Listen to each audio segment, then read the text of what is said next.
评审啊，因为你是初审的那个名单，有就是联合报有写啊，就独家嘛，就是说那个说你那个有争议，球员兼裁判拿啦。那你有心情有受到影响吗？还是有没有什么话想说？因为其实这个赛季啊，反正就是因为我也是上一届评审，然后这一届是初审，对，大家都知道。然后其实呢，所有跟我有关的项目，我全部都要回避。我是连那个系统是连评都不能评。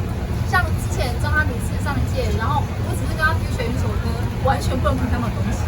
然后而且上次我是有帮杜青田写一首台语歌，我整个台语歌手都不能评，我就被踢在外面，然后那边等。所以其实我觉得这个没有什么争议性，因为跟我们有关的完全没办法动，从出生就开始。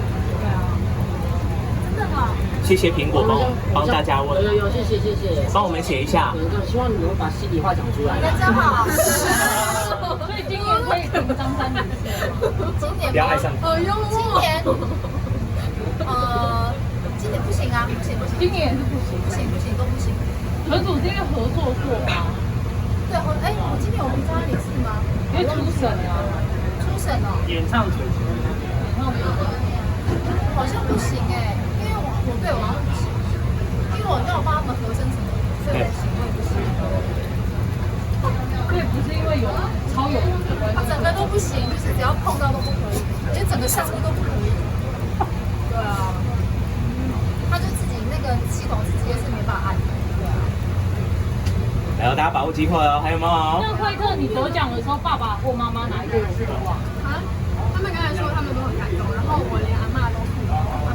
阿嬷跟我二舅舅，因为我们家有9个小孩啊，我们阿嬷有生9个小孩，所以我的二舅舅他是20几年来每个礼拜让我们去那边蹭饭，所以在那边住都没有不会一句怨言，每天都是大餐，然后就是就是邀请他的那个兄弟姐妹们，所以我很感谢他们，然后我也就是非常的觉得幸运。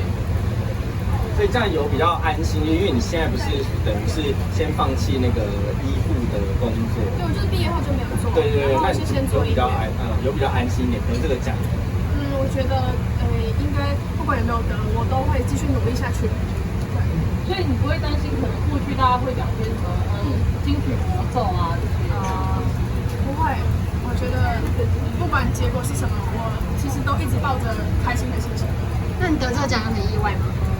意外啊！我旁边是有廷兄然后后面是理想混蛋，左前方是 Yellow 当 Yellow 跟他讲说很那个都是你让我不能上台演唱，开玩笑讲的。他们都自己写自己编，然后自己做任何事，我觉得真的是